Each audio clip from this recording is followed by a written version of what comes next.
देखिए, तो बात जो चल रही थी वो डिफरेंट पॉलिटी के रिसोर्सेज के बारे में। तो अभी चर्चा जो हमने की है वो फैज़ान मुस्तफ़ा के बारे में। इसके अलावा देखिए कि एक ए.के. वर्मा है जो कि क्राइस्ट कॉलेज कानपुर के एचओडी रह चुके हैं, पॉलिटिकल साइंस डिपार्टमेंट के। उनकी बड़ी खूबसूरत सी लेख होती है दैनिक जागरण के ऊपर, किसी भी कॉन्स्टिट्यूशनल और पॉलिटिकल इश्यूज़ के ऊपर। तो आगे लिखें, for constitutional and political issues A K. Verma. ये आपको कहाँ मिलेगा? दैनिक जागरण में। इसके अलावा देखिए तो चर्चा जो करते हैं आईआर की, इंटरनेशनल रिलेशंस की। अब आपको ये तो पता ही है कि आईआर की बात की जाए तो ये काफ़ी डायनामिक सा पेपर होता है। इसमें बहुत सारी चीज़ें जो कुछ भी चेंजेस होती है वो चीज़ इनकॉर्पोरेट कर दी जाती है आपके क्वेश्चन के अंदर। तो आईआर की यदि बात की जाए तो सी Raja Mohan,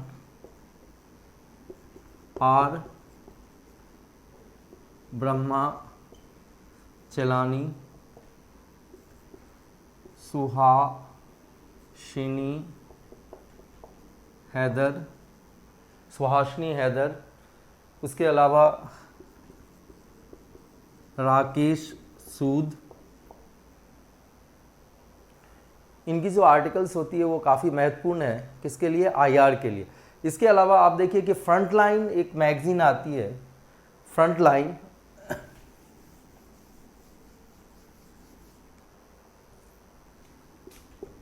frontline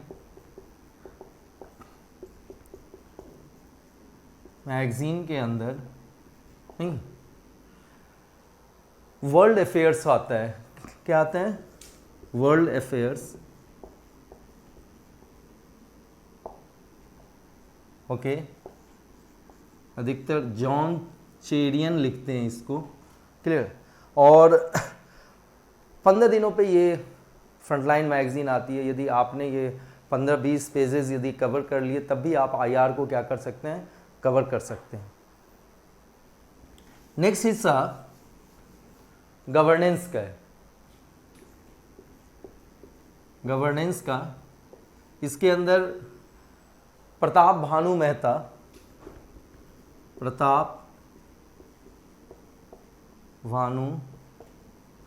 Mehta in general, Indian express के अंदर आर्टिकल दिख जाएगा। और बहुत सारे जो योजनाएं हैं सरकार की उसको भी आप कवर कीजिए। इसके लिए पीआईबी का सोर्स महत्वपूर्ण रहेगा, नीति आयोग और डिफरेंट मिनिस्ट्रीज,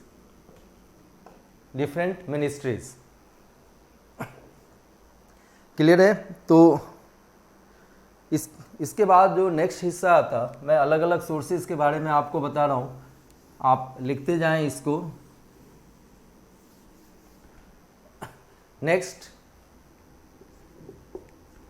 इकोनॉमिक्स, काफ़ी डायनामिक है ये, काफ़ी डायनामिक है, क्लियर। इसमें जीन ड्रेज की, दिल्ली स्कूल ऑफ इकोनॉमिक्स के प्रोफेसर हैं जीन ड्रेज की, ये इंडियन एक्सप्रेस में अमूमन आपको ये आर्टिकल दिखेगा इनका। इसके अलावा देवेंद्र शर्मा, काफ़ी देवेंद्र शर्मा, ये आपको पायनियर और एग्रीकल्चर से संबंधित कोई रिफॉर्म हो, कोई इश्यूज हो तो इनका आर्टिकल काफ़ी मायने रखता है। और last but not the least is जयति घोष, और ये इंडियन एक्सप्रेस में भी लिखती और फ्रंट लाइन में रेगुलर आता। फ्रंट लाइन में इनका जो आर्टिकल होता है वो क्या होता है, काफ़ी रेगुलर होता है। नाउ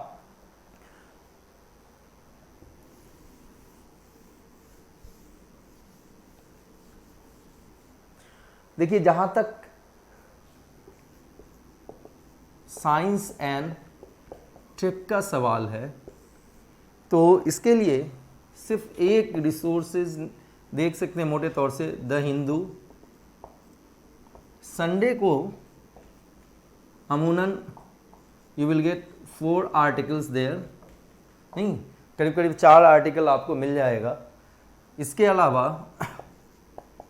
दैनिक जागरण प्रत्येक दिन, और आपको लास्ट पेज पर जाना है। कहां पर जाना है? लास्ट पेज पे जाना है।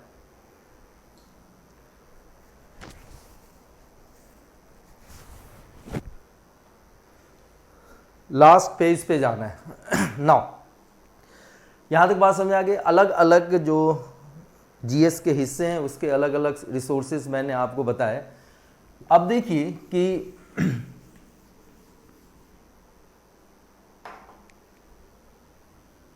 सिलेबस एंड प्रीवियस ईयर्स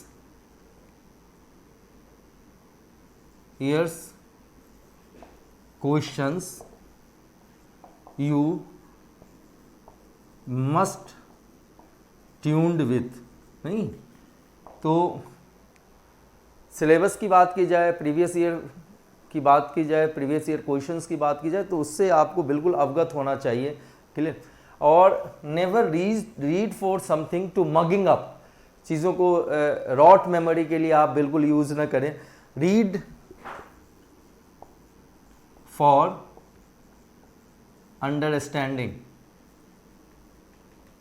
तो जो आप पढ़ते हैं वो किस चीज़ के लिए पढ़िए? तो अंडरस्टैंडिंग के लिए पढ़िए। नाउ नेक्स्ट, अब देखिए कि बात आती है किसकी? करंट की। जब आपसे कहा जाता है कि करंट क्या है, तो जैसे कि आप पिछले 1 साल की चीज़ों को कवर करना शुरू करते हैं, तो बात एक तरीके से सही है, लेकिन करंट का मतलब क्या होता है कि अब तक का लेटेस्ट, अब तक का लेटेस्ट। क्लियर? अब देखिए कि 15th फाइनेंस कमीशन की यदि बात की जाए तो उसकी इम्प्लीमेंटेशन 2015 के 1 अप्रैल से, ठीक है, मार्च 31 मार्च 2021 तक। तो अब आप इसको ये समझिए कि 14th फाइनेंस कमीशन की जो लास्ट रिपोर्ट आ चुकी वो लेटेस्ट है। अब 15th फाइनेंस कमीशन में क्या चर्चा हो रही है, खास करके आज के समय में देखिए तो कोविड-19 के ऊपर फाइनेंस कमीशन का क्या भूमिका है, इन चीज़ों को आपको कवर करना पड़ेगा लेटेस्ट के अंदर। क्लियर? और एग्जामिनेशन से, यदि प्रिलिमिनरी एग्जामिनेशन है, उससे करीब 1.5 महीने पहले तक की चीज़ों को कवर करना पड़ेगा, ये ध्यान दीजिए। इसके अलावा यदि देखिए कि एक एग्जाम्पल दूं कि इंटर स्टेट काउंसिल की यदि बात की जाए तो आर्टिकल 263 के तहत है। किसके तहत है? आर्टिकल 263 के तहत। अब इंटर स्टेट काउंसिल की जो बैठक हुई 2005 में हुई, 2006 में हुई, और 2006 के बाद से सीधे तौर से 2016 में हुई। तो 2016 से पहले कब हुई थी? 2006 में। तो यहां तक 2015 तक यदि आप देखो तो लेटेस्ट कौन सा था? 2006 का। क्लियर? तो 2015 तक करंट क्या है? 2006 का। अब मान लो कि कोई चीज जो पूछी गई वो 2006 से रिलेटेड है और आपको 2015 तक पूछी जा रही है, तो आप बोलोगे अच्छा जी इतने पीछे की चीजें क्यों पूछी गई है। क्लियर? लेकिन बात ये नहीं है, अब तक का लेटेस्ट क्या था? वो 2006 तक का ही था। अब देखिए, जो नेशनल इंटीग्रेशन काउंसिल की बात की जाए तो 2013 में बैठक हुई। क्लियर?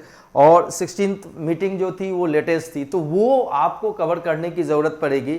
अब देखिए कि पीटी के पर्पस से देखो 2020 कोविड-19 के कारण से सिचुएशन अलग है, ध्यान देना। लेकिन अमूनन क्या होता है कि मई के महीने में एग्जामिनेशन हो जाता है प्रिलिमिनरी का। क्लियर? मई के महीने में। तो पीटी के लिए हमें कवर क्या करना पड़ेगा? जुलाई 2018 से टू अप्रैल नहीं जुलाई 2019 से अप्रैल 2020 तक। क्लियर। लेकिन चूंकि इस बार आपको पता है कि 4 अक्टूबर को एग्जामिनेशन होने जा रहा है, तो आप ये मान के चलिए कि अगस्त तक की चीज़ों को कवर करेंगे और जल्दी ही मैं एमसीक्यू के माध्यम से सारा का सारा करंट अफेयर्स आपको पिछले 1 साल का करवाऊंगा, जिसके अंदर जो क्वेश्चंस होंगे वो बिल्कुल यूपीएससी लेवल के होंगे और वो आपके लिए काफ़ी मायने रखते हैं। अब देखिए कि करंट का क्या रोल है, थोड़ा सा ये समझिए किसका क्या रोल है, करंट का क्या रोल है। तो यदि आपसे पूछा जाए कि प्रेसिडेंट, यदि आपसे पूछा जाए प्रेसिडेंट, क्लियर, तो उनके रोल के बारे में या उनके पावर के बारे में तो आप आराम से लिख सकते हो, because the area is such a big one. ठीक है, और बिल्कुल ट्रेडिशन जैसा है, ट्रेडिशनल क्वेश्चन है, इसको आराम से मैनेज किया जा सकता है। लेकिन यदि आपसे पूछ दिया जाए कि legislative power of president, clear, तो चीजें क्या हुई, अब थोड़ी सी नैरो हुई। क्लियर। अब देखिए यहीं पूछा जाए कि ऑर्डिनेंस मेकिंग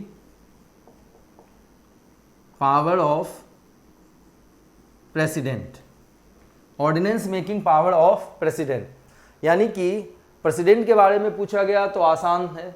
फिर legislative power of the president के बारे में पूछा गया तो प्रेसिडेंट के पावर का सिर्फ एक डायमेंशन पूछा जा रहा है। अब देखिए उसके बाद पूछा गया कि ordinance making power of the president, तो अंडर आर्टिकल 123 है, ध्यान देना। तो अब लेजिस्लेटिव पावर का भी क्या पूछा जा रहा है, सिर्फ एक डायमेंशन पूछा जा रहा है। क्लियर। उसके अंदर और चीजों को नैरो किया गया। अब देखो यदि इसमें पूछा जाए कि ordinance making power of the supreme power of president, okay, in light of the supreme court judgement if any. Clear. तो मैं यहां लिख देता हूं, देखिए चीजें कैसे नैरो होती जाती है और इस कारण से आपको बारीकियों में चीजों को समझना पड़ता है। स्टैटिक पोर्शन तो आप करेंगे ही करेंगे, लेकिन साथ में करंट अफेयर्स को भी मैनेज करेंगे। जैसे लिख दिया गया कि ordinance making power of the president of India in wake of recent supreme court judgement. Clear.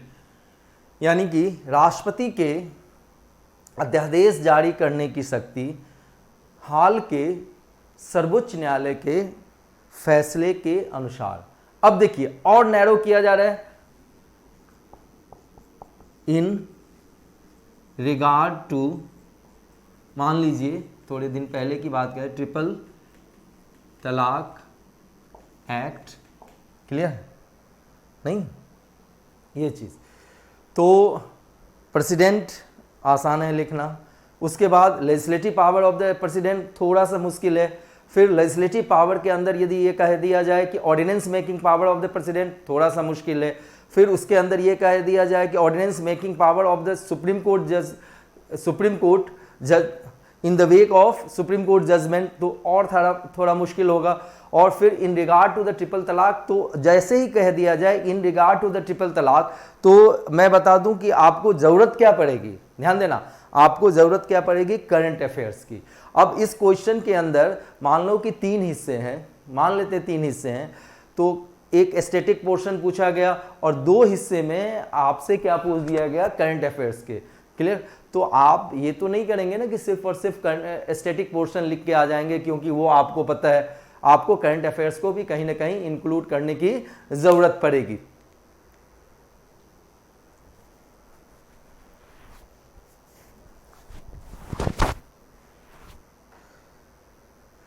Okay, तो देखते हैं।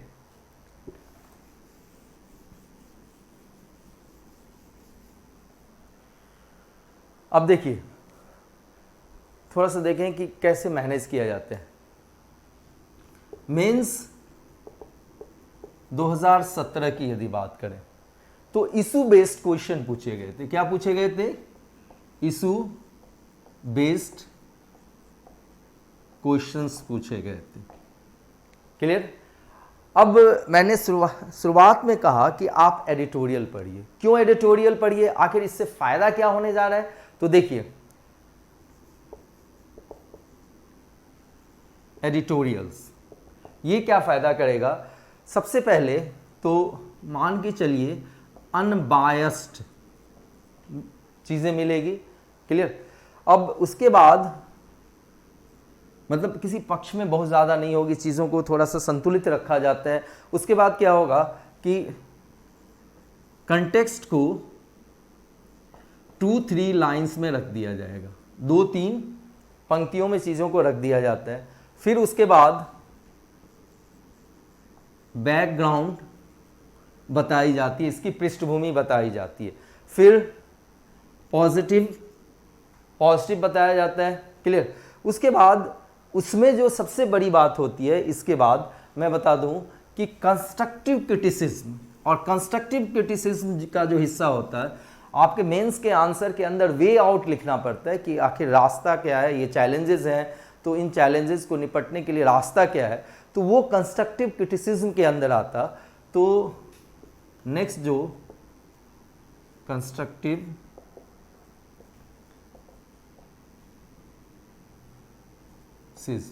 जिसको समालोचना कहते हैं, सम आलोचना मतलब पक्ष और विपक्ष दोनों में करते हुए चीजों को आगे रखा जाएगा। देखिए अब इसके अंदर प्रॉब्लम्स कैन अराइज। क्या? प्रॉब्लम्स दैट कैन अराइज मतलब समस्याएं क्या क्या हो सकती है। क्लियर? जो उठ सकती है। फिर उसके बाद चुनौतियां क्या होगी इससे निपटने की। क्लियर? फिर चुनौतियों को निपटने के लिए क्या रिफॉर्म रिक्वायर्ड होगा, ये आपको लिखने की जरूरत होगी कि कैसी सुधार की जाए। और फिर लास्ट में इसमें वे फॉरवर्ड, आगे का रास्ता क्या है। तो इस ढंग से देखें कि यदि आप एडिटोरियल की बात करें तो इसमें आपको सब कुछ वो मिल जाता है जो आपके मेंस के अंदर आंसर राइटिंग के लिए जरूरी होती है। देखिए now this is the requirement of answer writing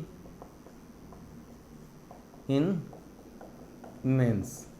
okay, इसीलिए एडिटोरियल डेली डे ज़रूर पढ़ें, और मैं जल्दी ही डेली एडिटोरियल की एनालिसिस से संबंधित जो क्लासेस है वो आपके समक्ष रखूँगा। क्लियर? नाउ अब देखो हमने ये देख लिया कि न्यूज़पेपर के अंदर, अब देखिए कि वेबसाइट्स कौन कौन से आपके लिए काफ़ी महत्वपूर्ण हो सकते हैं। क्लियर? तो लिखिए वेबसाइट्स। सबसे पहले इनसाइट, इसके अंदर आपको माइंड मैप मिल जाएगा। यदि आपने मुद्दे को पढ़ा हुआ है तो शॉर्ट नोट्स यहाँ से आप बड़े आसानी से बना सकते हैं। क्लियर? ओनली IAS इस पे जा सकते हैं। वीर तलान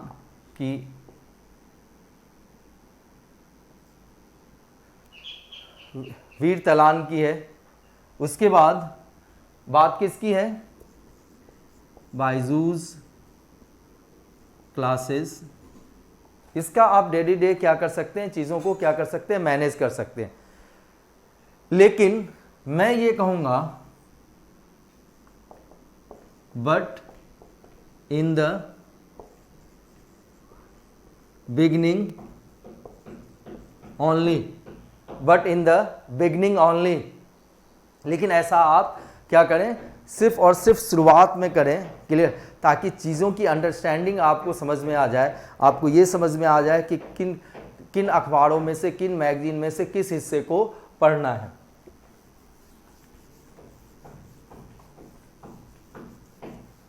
नाउ अब देखिए कि कितनी बार आप सोचते होंगे कि डेली डे अखबार पढ़ने में 2 घंटे लगाए जाएं, क्यों ना करंट अफेयर्स का कंपाइलेशन जो कि बहुत सारी इंस्टीट्यूशन से मिलता है, ठीक है, उसको कवर कर लिया जाए।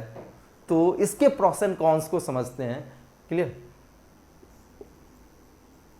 करंट अफेयर्स कंपाइलेशन, नहीं, पूरे महीने का जो पूरा का पूरा कंपाइलेशन है, क्लियर, अब मंथली अवेलेबल होता है और बहुत सारे इंस्टीट्यूशंस के द्वारा ऐसा किया जाता है। क्लियर? फर्स्ट लिखिए monthly available, okay, by institution. मैं आपको कंपाइलेशन प्रोवाइड करवाऊंगा, उसके साथ भी क्लासेस भी होगी, तो ताकि आप चीज़ों को बेहतर मैनेज कर पाए। क्लियर? अब देखिए आप किसके कंपाइलेशन को देखेंगे, ये आपके इंटरेस्ट पे निर्भर करना चाहिए। इंटरफेस क्या है, किस ढंग से चीज़ों को रखी गई है, उस पर निर्भर करना चाहिए। कंसाइज कितने छोटे में रखा गया या कितने बड़े में किसी मुद्दे को रखा गया, वो मुद्दों पर निर्भर करता है कि किसी मुद्दे को छोटे में कंपाइल करना है, बड़े में कंपाइल करना है। क्लियर? तो लिखिए, सो चूज, आपको जब चूज करोगे कंपाइलेशन को, choose according to first interest, second interference. Interest, interference. Clear? किस ढंग से, नॉट इंटरफेरेंस,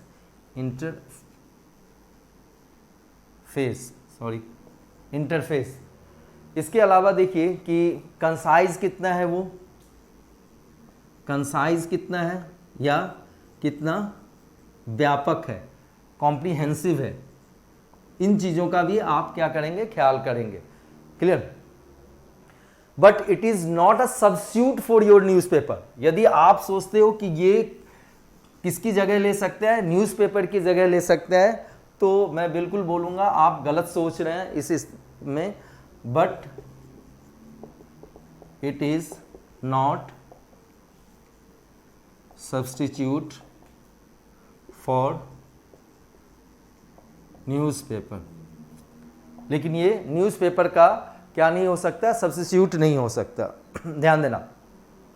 लेकिन certainly useful if you are not making your own note। Clear? लेकिन यदि आप अपना नोट नहीं बना रहे हैं तो ये आपके लिए क्या करेगा, बहुत ज़्यादा फायदेमंद हो सकता है। Clear? But certainly it is useful if you are not making your own note।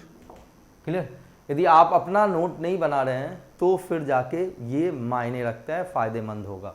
Clear? But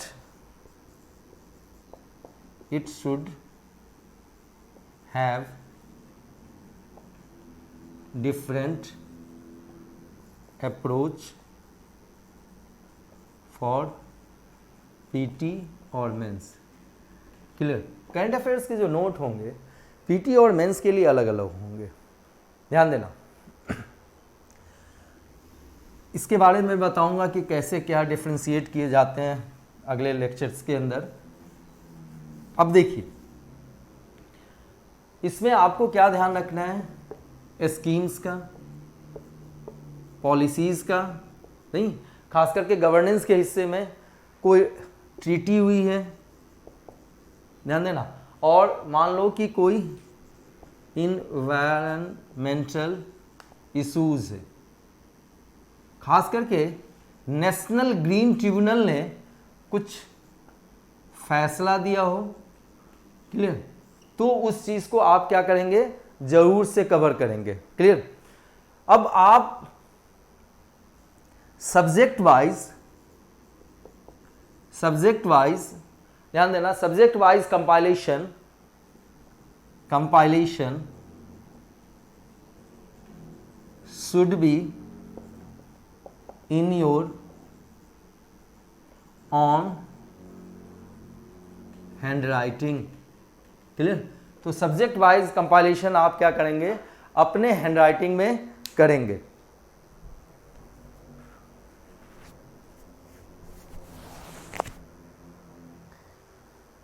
okay, तो ये बात समझ में आ रही है आप लोगों को।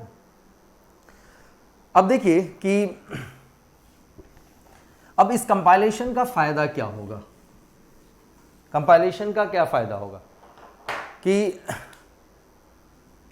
सबसे पहले तो आप क्या करते हैं, न्यूज़पेपर पढ़ते हैं, क्लियर, न्यूज़पेपर पढ़ते हैं, क्लियर। तो एक फर्स्ट रीडिंग हो गई। दूसरा, ठीक है, सेकेंड रिवीजन जब आप कंपाइलेशन करते हो तो, अच्छा कंपाइलेशन देखिए, मान लीजिए कि 120 पेज का है एक महीने का, क्लियर, गुना 12 कर लें, इतने पेजेस आपको सालाना पढ़ने हैं और मेंस एग्जामिनेशन के समय यदि कवर करने की ज़रूरत पड़े तो आप इतने पेजेस को कवर नहीं कर पाएंगे, क्लियर। मैं आपको आगे बताऊंगा कि शॉर्ट नोट्स कैसे बनाते हैं, कैसे 1000 वर्ड्स की चीज़ों को मुश्किल से 80, 90 या 100 वर्ड्स तक मैक्सिमम करते हैं। तो अब आप क्या करोगे, जब आप न्यूज़पेपर पढ़ चुके हो, उसी मुद्दे को सेकेंड डिवीज़न के तौर पे कंपाइलेशन में पढ़ रहे हैं, और जब इस कंपाइलेशन को पढ़ रहे हैं तो आप उसी समय क्या करें, इससे शॉर्ट नोट्स बना लें। जैसे ही आप शॉर्ट नोट्स बनाते हो तो 120 पेज को आप कन्वर्ट करोगे कितने, मैक्सिमम 20 पेज में, क्लियर। और गुना यदि आप 12 महीने का कर लें तो 240 पेज में पूरे साल की चीज़ें कवर हो जाएगी, क्लियर है। तो ये सेकेंड डिवीज़न हुई, और थर्ड डिवीज़न आप जब मेंस के समय होगा तो कर सकते हैं, थर्ड डिवीज़न। और उससे बड़ी बात क्या है कि 120 पेज यदि आपने 12 पेज में कन्वर्ट कर लिया तो चलते फिरते कभी भी उसको क्या कर सकते हैं, मैनेज कर सकते हैं, क्लियर। नाउ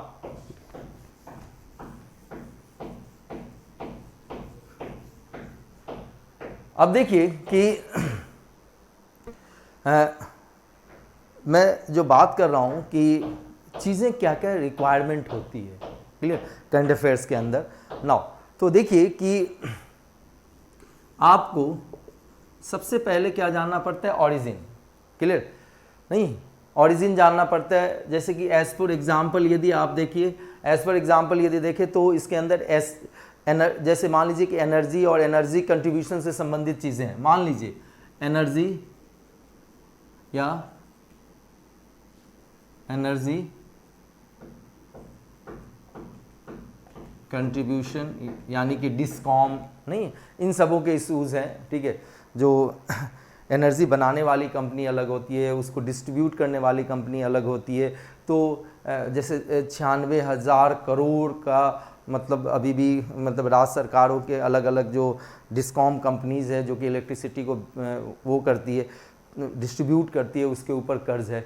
तो आखिर सरकार क्या कर रही है, केंद्र सरकार क्या कर रही है, किस ढंग से मदद कर रही है, इसके अंदर आप देखो कि क्या क्या शर्तें रखी गई केंद्र सरकार के द्वारा, ये सारी चीज़ें आपको क्या करनी पड़ेगी, कवर करनी पड़ेगी, क्लियर। पॉलिटी के अंदर यदि देखिए तो आपको आर्टिकल हैं, जो वर्डिक्ट हैं, क्लियर, आर्टिकल और जो वर्डिक्ट है खास करके सुप्रीम कोर्ट का और रेलिवेंट सा, वो आपको जरूर करना पड़ेगा। तीसरी बात, स्कीम, खास करके गवर्नेंस के अंदर, तो इसके फीचर्स क्या हैं, प्रोविजंस क्या हैं, नहीं, फीचर्स क्या हैं, प्रोविजंस क्या हैं, ये कवर करने की आपको क्या पड़ेगी, ज़रूरत पड़ेगी, नाउ अब देखिए नेक्स्ट पॉइंट इसमें। जब आप ओरिजिन और फैक्ट्स की बात करते हो तो इसमें सबसे पहले आपको बैकग्राउंड, नहीं पीछे क्या हुआ है इस मुद्दे के ऊपर, इसके फीचर्स क्या हैं, फीचर्स क्या हैं, इसमें पॉजिटिव चीज़ें क्या हैं, नेगेटिव क्या है, क्लियर, और फिर सॉल्यूशंस क्या हैं, ये आपको बताने की ज़रूरत है। और कंपाइलेशन में ये सारी चीज़ें मिल जाएंगी। You will get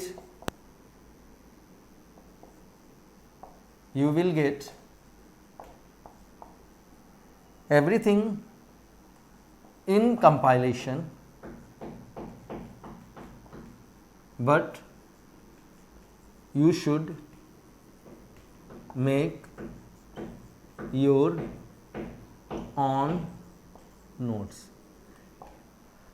clear. तो आप कहोगे कि भैया इतना समय लगा के क्यों, क्लियर। देखिए जब आप अखबारों में, जैसे अभी भारत चीन के ऊपर का जो विवाद चल रहा है लद्दाख में, डेली डे देखते हैं कि भाई क्या हुआ, कैसे पॉलिटिकल लेवल पे बातचीत को शुरुआत करने से पहले मिलिट्री लेवल पे चीज़ों को की जा रही है, इसके अंदर आगे मतलब कमांडर लेवल के ऊपर बातचीत चलती रहेगी, क्लियर, ग्राउंड लेवल पे क्या हो रहा है। तो आप डेली डे यदि चीज़ों को पढ़ते हैं तो इसके साथ ही क्या होता है कि आप उस खबर के साथ जीना शुरू कर देते हो, क्लियर, खबर के साथ जीना शुरू कर देते हो तो आपको आगे उस खबर को याद रखने की ज़रूरत नहीं होती है। उसके बाद यदि आपने कंपाइलेशन अपने शब्दों में बना लिया, कंपाइलेशन का शॉर्ट नोट्स अपने शब्दों में बना लिया, तो वो चीज़ आपके लिए बिल्कुल आसान हो जाएगी और चीज़ों को आप बेहतर कवर कर पाएंगे, क्लियर। अब इसके अलावा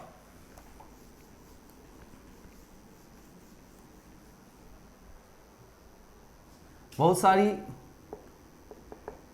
कमिटीज़ है और रिपोर्ट्स हैं, इसको कवर करने की ज़रूरत पड़ेगी आपको, जैसे यूएनडीपी का या इन्वायरमेंट से संबंधित बहुत सारे, उसके ऊपर मैं एक अलग से आपको क्लास दूंगा, ये ध्यान देना है।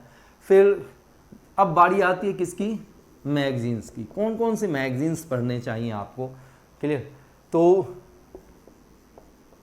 योजना, कुरुक्षेत्र, क्लियर।